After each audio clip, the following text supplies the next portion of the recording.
This is Dr. Viktor Frankl, professor of psychiatry and neurology at the University of Vienna. On top of that, president of the Austrian Medical Society for Psychotherapy. On top of that, he's the author of some of the widely read books in our time. Among them, From Death Camp to Existentialism, The Doctor in the Soul, and his newest book, Man's Search for Meaning. Dr. Frankl from Vienna is here to discuss with us tonight some of the crucial questions which haunt all of us regarding modern man, his troubles, his anxieties, and his hopes for the future. It's been said that there are three revolutions that have come out of Vienna. Adler with his will to power, Freud with his search for pleasure, and now Dr. Frankl, who speaks to modern man wherever he is about the will to meaning. Once I was consulted by an old general practitioner of the outer parts of Vienna, and he told me, Dr. Frankl, I come to see you because of a severe depression from which I'm suffering throughout the last 2 years since my wife died. And I can't get rid of this depression. It's nonsense to approach you, doctor, because any prescription I could make myself.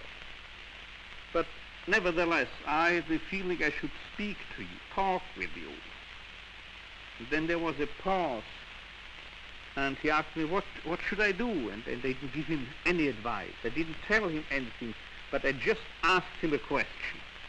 I asked this old doctor, tell me, doctor, what would have happened if you had died first, and your wife would have had to survive? Had to survive, right.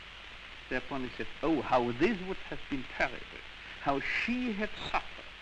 Thereupon I retorted, well, this suffering, doctor, your wife has been spared this suffering, and it was you who could spare her this suffering. But now, as it were, you have to pay for it. You are billed for it. By the fact that now you have to mourn, you have to suffer. You have to survive her.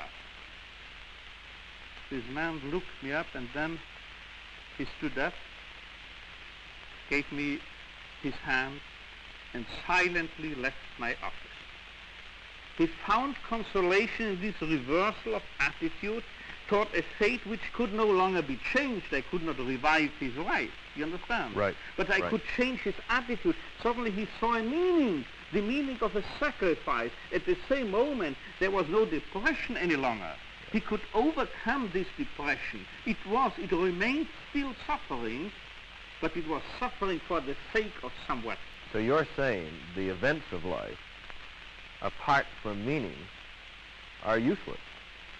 Man cannot be healthy without meaning, without a meaning beckoning him. He could not even remain alive. You know who has said this? Albert Einstein. Sounds familiar. No psychiatrist. Right. And now I think psychiatry should be reminded of this primary motivational force in man. That man is primarily and basically reaching out for meaning. And man must be prepared to endure the tension between the meaning which is in wait for him and the being, the actual being, the actual state of affairs. This gap between what he is and what he should become, what he ought to be, this gap must be endured. And so I would, you certainly want to remind me that the homeostasis principle is prevailing and dominating present-day psychology. That man is a being which just wants to satisfy his drive, to gratify his desire, to fulfill the needs, to follow his drive. This, I believe, is not the actual truth.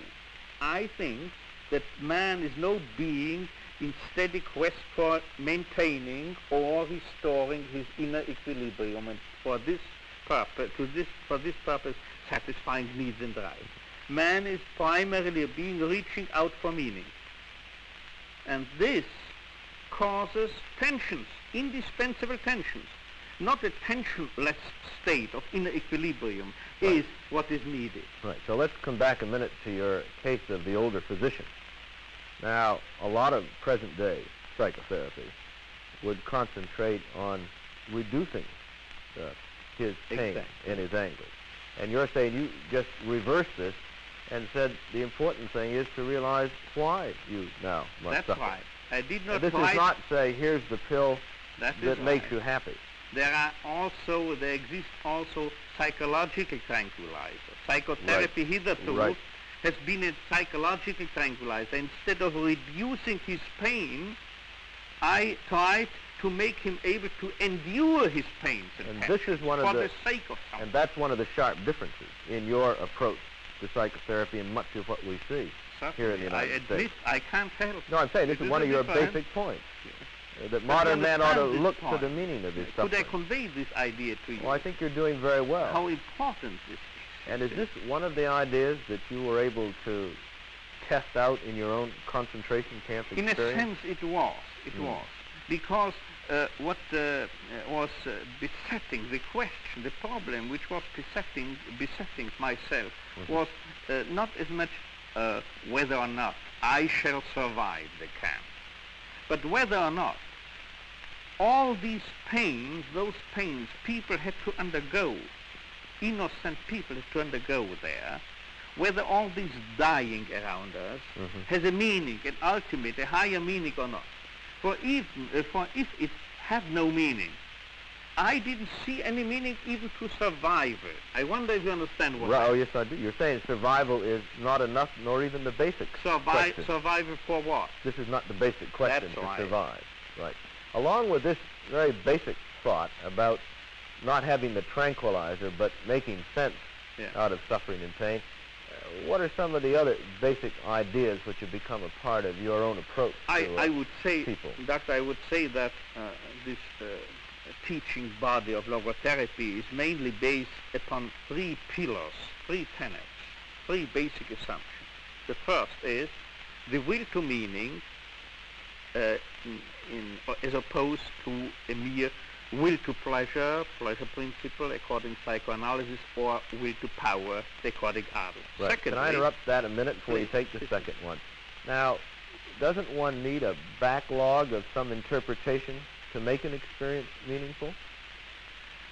You see, for you to say to the old man, suffering is a precious responsibility of yours, this you had something that made you give him this interpretation. Certainly, but I could evidence that even the simple man, average man on the street, is primarily or ultimately, whatever term you would prefer, searching for meaning. Not in an intellectual way, of course, in a more implicit way. In terms of his own personal involvement and experience in by committing to a cause higher than himself, by dedicating to a person whom he loves. Spiritual aspects and aspirations of man are not primarily intellectual issues, but primarily a matter of one's personal conscience, of the innermost decision, a matter of love, of dedication, of commitment. This is human spirit, but not intellect or just rationalization. I didn't mean to interrupt. One was the will to meaning, as opposed to pleasure or power. Is the meaning of life, which is conceived of within this teaching body of logotherapy in the following manner. Life never ceases to have a meaning, to hold a meaning to each and any person. And this is due to that fact, precisely to that fact I was touching upon before. The fact that even suffering may have a meaning.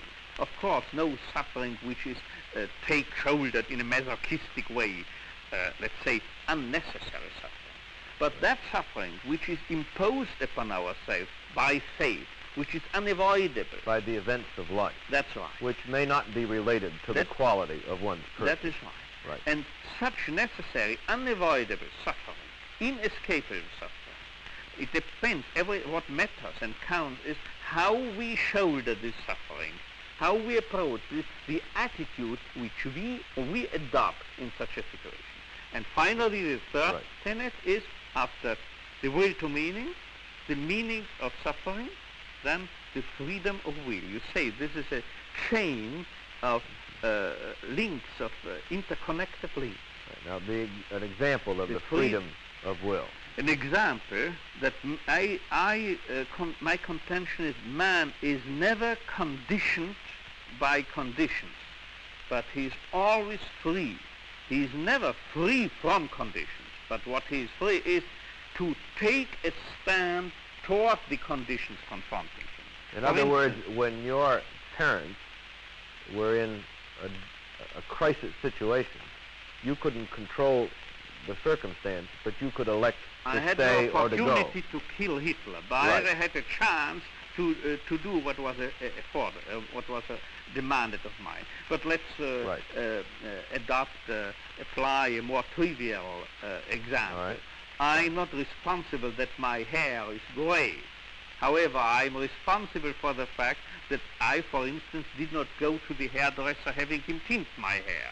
Then, do I understand you're saying in part that what's important is not only how you feel, which is where I think we so often concentrate, but what's also important is what values you hold that then determine the meaning of your feelings. Certainly. This is a very important factor. This is where I think we don't get with it. Yes.